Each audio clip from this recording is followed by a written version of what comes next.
Hey, TechFails Army, and welcome back to the channel where we dig up the dustiest, most disastrous, and often most hilarious blunders in the history of technology. We look for those moments where huge companies made colossal mistakes, the true technology scandals of our time.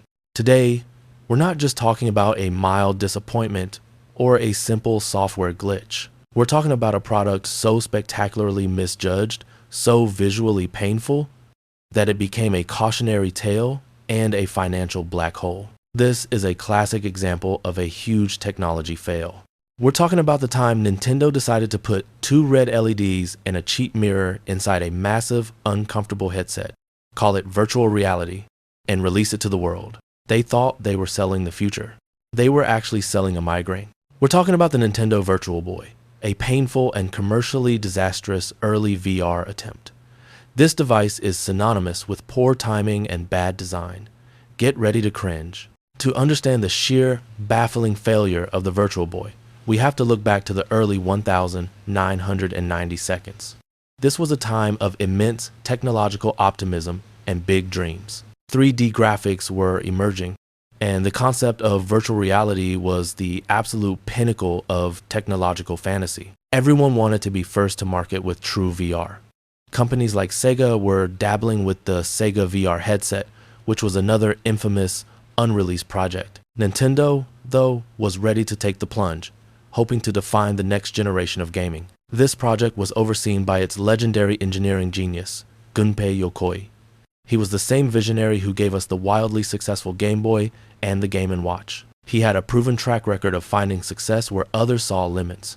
Yokoi's philosophy was famously lateral thinking with withered technology. It meant taking proven, cheap, and easily mass-produced tech and combining it in a novel way. This approach had created the wildly successful and affordable Game Boy, a true technological marvel. But with the Virtual Boy, that brilliant philosophy was about to lead him down a dead-end road. The withered technology chosen for the Virtual Boy ended up being too withered for the task at hand. They aimed for innovation but settled for compromise. The original vision for the Virtual Boy was actually much closer to what modern VR is today. It was supposed to be a full-color, head-mounted display that tracked the user's movements. If they had achieved this, the course of gaming history might have been very different. But this is where reality, and more importantly, cost, smacked the project sideways. In 1994, the cost to mass-produce the necessary full-color LCD screens was simply astronomical. Nintendo wanted a price point that would attract a mass audience, specifically around $200.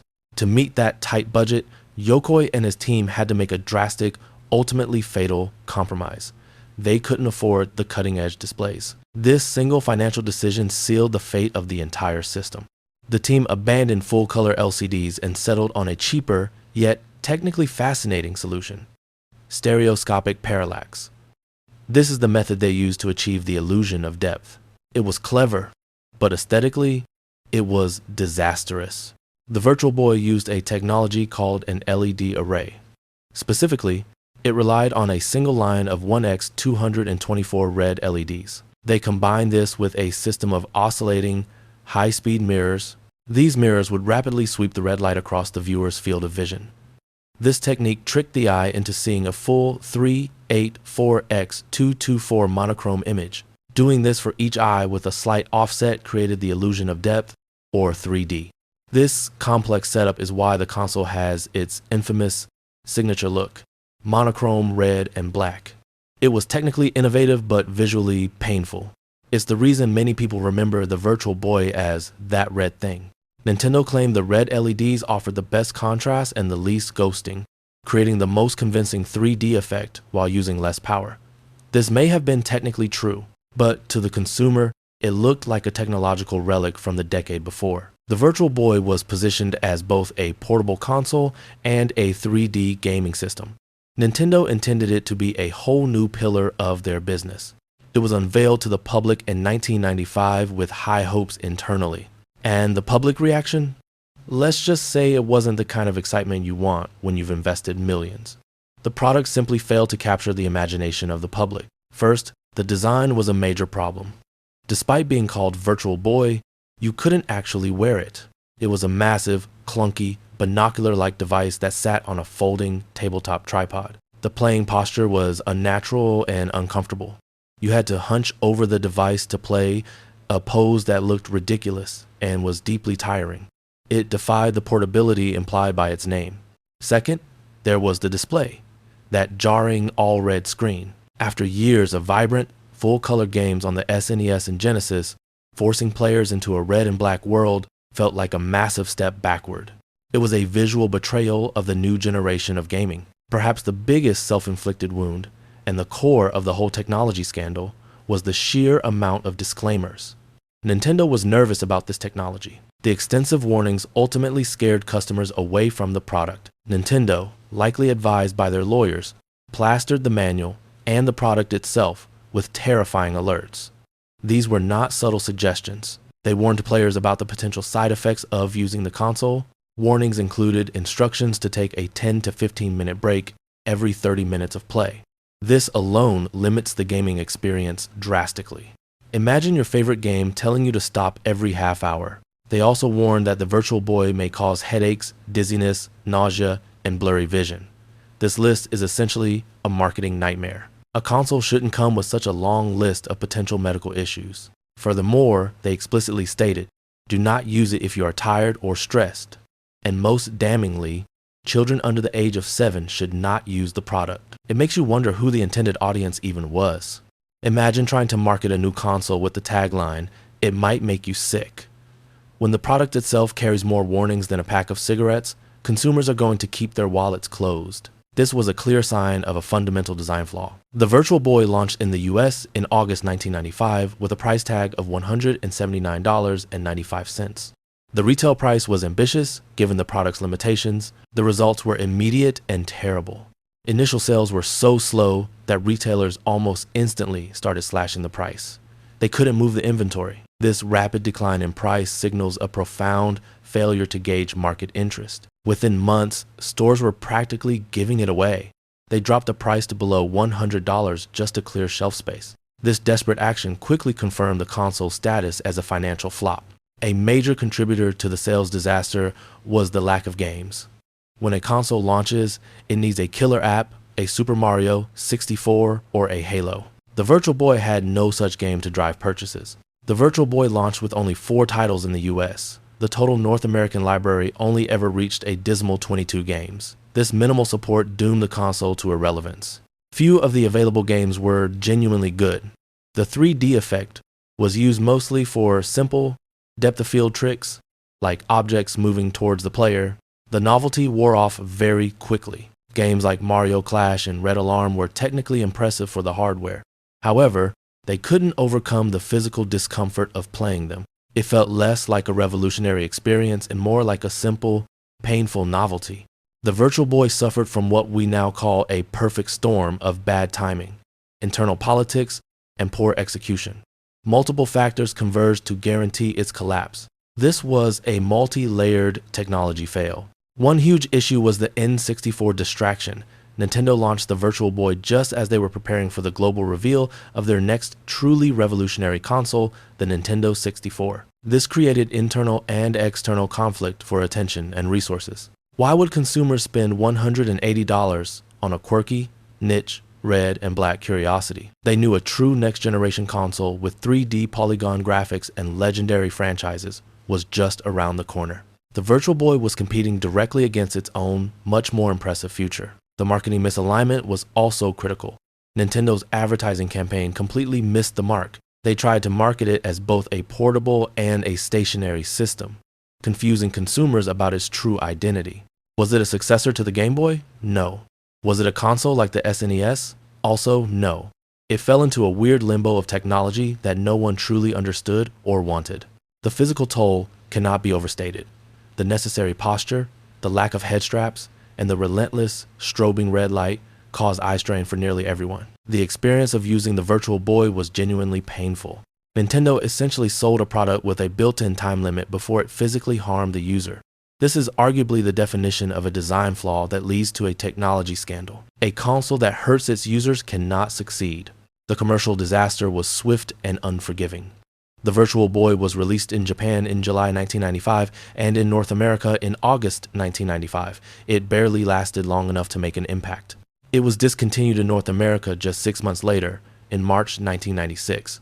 This quick withdrawal shows just how panicked Nintendo was. They cut their losses before the situation became even worse. In total, the Virtual Boy sold an estimated 770,000 units worldwide. This number is shockingly low for a major Nintendo product. To put that in perspective, the original Game Boy sold over 118 million units. The failure was so profound that Nintendo pulled the plug quickly and quietly. They proceeded to scrub the console almost entirely from their corporate history for decades. It became the console they preferred to forget. This was not just a product failure. It was a devastating personal and professional blow to the system's creator, Gunpei Yokoi. His reputation took a major hit. This man was a legend, and this failure dimmed his star. Within a year of the Virtual Boy's discontinuation, Yokoi left Nintendo. The failure of his last major project undoubtedly contributed to his decision. This ended one of the most innovative careers in the history of gaming hardware. Tragically, Yokoi passed away in a traffic accident in 1997. While the Virtual Boy wasn't the sole reason for his departure, it's inextricably linked to the end of his incredible tenure, a sad ending to a monumental career. So, was the Virtual Boy a total, unmitigated failure? Commercially and financially, absolutely. It lost Nintendo millions. It became a textbook case of a technological misfire and a technology scandal. But technologically, it was a fascinating, if painful, experiment. It was a vital step in the evolution of immersive technology. It showed the industry exactly what not to do. The Virtual Boy proved that stereoscopic 3D could technically work on a mass-produced consumer device. This was a critical proof of concept, even if the execution was poor. The technology itself had potential. It also proved that people were interested in the concept of VR. The ambition was there, even if the final product failed to deliver. The market was ready for VR, the hardware was not. Perhaps most importantly, it served as the ultimate sacrificial lamb for the entire industry. It absorbed all the lessons necessary for future success.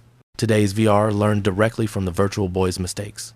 It taught developers and hardware manufacturers several crucial lessons that would eventually lead to the successful VR products we have today.